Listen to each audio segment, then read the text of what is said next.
Howdy, Hickok here. I'm sitting over at the campsite back on the lower 40, out plinking a little bit with the old Glock 27.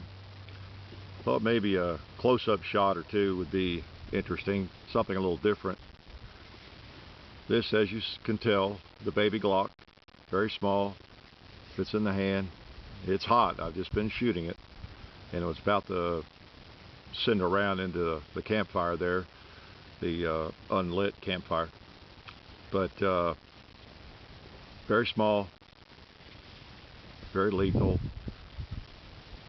small little package, totally dehorned.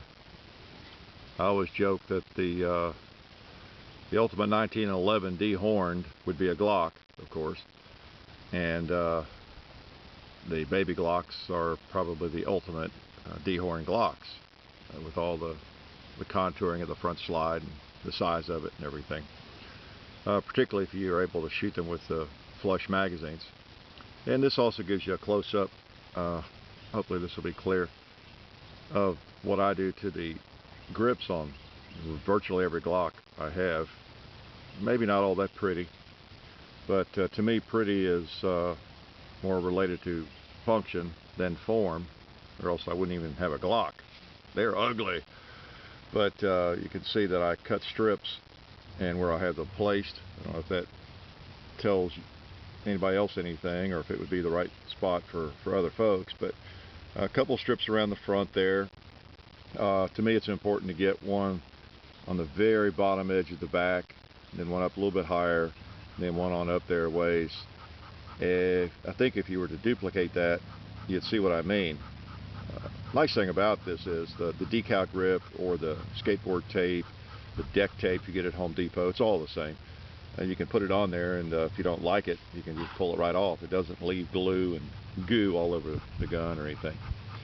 About once a year on the guns I shoot a lot, I replace most of it. Just go out to the shed and razor blade, scissors, and cut some strips and redo it. Takes about 10 minutes. As the sand on the sandpaper begins to lose its grip. Okay? But anyway, that's the Glock 27. Quite a little package. Most of you are familiar with them. You've seen them, probably. You wouldn't be looking at Glock videos. This is a newer one, a couple years old.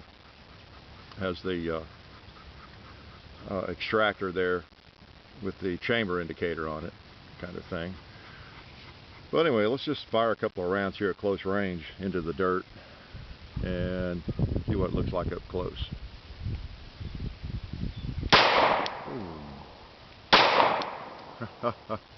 You can see the holes there. I'll get a little bit different angle here.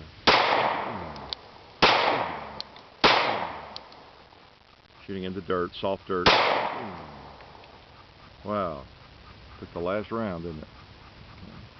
So she's empty. Quite harmless now. And, quite harmless even fully loaded and hot if your brain's in gear and your fingers off the trigger. But nice gun. As you know, if you're a Glock 27 aficionado, you'll agree.